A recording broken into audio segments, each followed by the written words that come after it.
Thank you, Kuberji. Deputy Chief of Mission, Government of India's Embassy in Nepal, Economic Counselor, current President, Mr. Sunil Kesi, Nepal-India Chamber of Commerce, Executive Committee members, past and present. I am greatly honored, me, my family, my colleagues from various companies, past and present here today, that NICCI is honoring my late father in this way to remember him and to celebrate his legacy, particularly at a time when perhaps Nepal needs more people like him. We are deeply honored to have Dr. Subramaniam with us, who has flown in from Washington for a very short visit and will be giving us his keynote speech. I guess I've been asked to share with the audience here today what was he like as a parent, what was he like as a national figure, and what was he like as a corporate pioneer. I think if I was to sum up his personality and the person he was, I would say he was first of all a patriot, then in equal measure he was a monarchist and a democrat. Now by that statement, most people would say that's an incongruous statement. How can he remain a monarchist and a democrat? You know, having been born in the seat and the height of Rana power in Singhadarbar in 1935, where he was only one of two great-grandchildren to live alongside his great-grandfather, a ruling prime minister of Nepal during the Rana regime. The other was Bharat Samsher under Chandra Samsher. Although he was born in that kind of political privilege, which continued as his two older sisters married late King Mahendra's two brothers, Prince Himalaya and Prince Basundara. In all these years, I am very happy I have never inherited any baggage. And I can assure everyone in the audience here, as we have joint venture partners, the likes of ITC, a Fortune 500 company, and various other associations like Tata's, Bharat Petroleum, Exide Industries from India, and so on. None of us, as partners, as family, or as colleagues, ever had to endure baggage of him having misused his proximity to power and privilege, whether that be domestic or international. Now, in saying he was in equal measure a monarchist and a democrat, I think, you know, having been born into a powerful family that ran Nepal, he was able to evolve with time and remain current. And he attributes his single biggest success in life to education. He was a product of education beyond the shores of Nepal, when his great-grandfather, Bahadur Samsher, had the foresight to send him to Jesuit boarding school in Darjeeling, India. He remembers how he had to go on horseback, riding several days over the hills to Amlejganj, then on to Raxol and Calcutta by train, to quite an ordeal.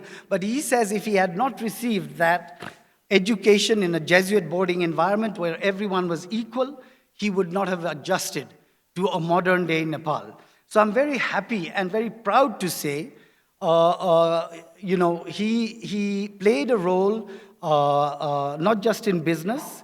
He played a role also in national affairs, as he was very close to the centers of power, maintained good relations with political parties, the institution of Palace, regional friends, international friends. And I'm tempted to say that I was privy to a lot of his life wherein perhaps, had the powers that be had listened to his advice at that time, Nepal probably would have chosen a different path, given our current political history. He was always pragmatic about the role he played.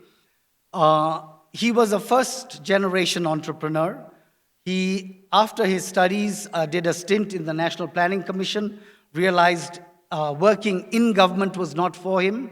He then went on to be an understudy in New York at the United Nations under Rishikesh Shah, who I'm told was brilliant, a tough taskmaster, and ended up being roommates with none other than Zulfikar Ali Bhutto, who, as you know, became Prime Minister of Pakistan, later hanged by Zia-ul-Haq. And when he returned to Nepal, he met my mother, who was half Scottish and half South Indian. Her uncle had come to Nepal when everyone had given up to try and build a highway connecting Kathmandu to Birganj in economic order. So when she visited, she met him, they fell in love, and she convinced him, look, you've got a good brain, why don't you come study with me in India? So they lived together in Patna and attended Patna University together. Very unnatural in those days. So I think our liberal streak comes from the fact that he led his life in that manner. Mind you, he was already preordained to marry someone in India. His eldest sister, Princess Princep, being a very powerful woman politically, got very annoyed, so he couldn't marry in Nepal. He was probably the first member in family to marry a complete foreigner, but she convinced him that you shouldn't have to wait and hang around for what's called an angsa, inheritance.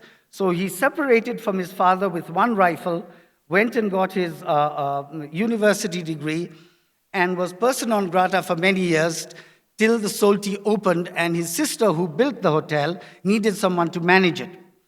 He studied hotel management at the Ambassador Hotel in Mumbai in the early 60s, and started the Solti Hotel in 1966, and ran it only to realize he couldn't run it. So he would have been one of the first entrepreneurs in Nepal who championed the idea of international brands and partnership, reaching out to the Oberois.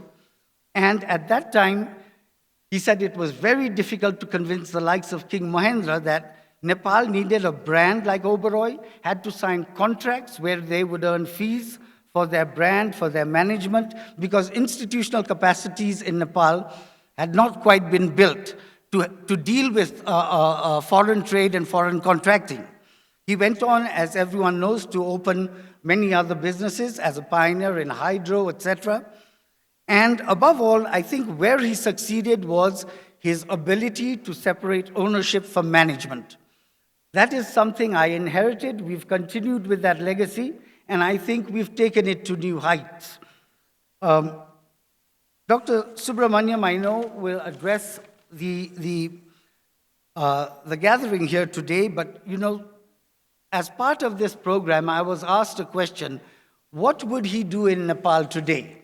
You know, I think the first thing, because of his love of tourism, he would have reached out to the decision makers in Nepal today to say, you were fully aware of the consequences of building 2 new airports, given the geopolitical realities. And I think he would have offered the government of Nepal that he would speak to the government of India to seek a solution and not to carry these 2 white elephants, wherein he probably would have said, look, we must now look to India to see if any one of their institutions would buy these 2 airports, buy the debt out, and make them commercially viable. That's the kind of practical man he was. Dr. Subramaniam, I know you're going to address us all today. I think, you know, as it's been covered, we went through a great period of economic development, foreign investments during the early 90s, when we were actually ahead of India in terms of economic reforms. It was the 1990 reforms that really ushered in a great sense of investment, technology transfer, management know-hows. But if I were to, through his lens, look at Nepal today, we've somewhat stalled. And it's almost inexcusable that we lie as a valuable piece of real estate sandwiched between India and China, the 2nd largest economy and the 3rd largest economy in the making, and yet we seem to be caught in a vortex, a downward spiral of malgovernance and cronyism. Unless we come out of this, it's a mindset, it's a pattern, it's a habit, Nepal will not bear the fruits of our neighborly growth in the days ahead, and I hope you will cover the need for Nepal to have a plan. We don't have an economic plan. Bhutan has the Galeifu project, very ambitious. The disheartening thing, I think, for me today, and which would have been for him, we're again talking about possibly a change in our political system. Already starting to blame a constitution, a piece of paper, parts of federalism, the provincial governments that don't work, and therefore will we continually be caught in only changing our political system every 10 to 15 years without addressing the economic needs. Nepal's got a problem of outward migration. In the last 4 to 5 months, I think about 45% of our GDP has been driven by remittance. At some point, we will have more eligible voters outside Nepal than inside Nepal. And in 10 years, I'm quite convinced we will not be able to hire productive youth in this country. And yet, we do not allow for foreigners to come live, work freely in this country. Given the demographic dividend that we could yield, given that we're a young society, we're not being able to harness that. So I foresee a day at this rate when the world at large, at least the OECD countries, countries like China, will have to look at continents like Africa, which will have a population boom in order to hire people just to keep industry alive. And I think Nepal will be one of them. Having said that, I'm again greatly honored for this event. Dr. Sunil Kesi, a great initiative on your part. And me, my colleagues, my family are humbled by this gesture and look forward to the continuation of the series after 2 years. Thank you.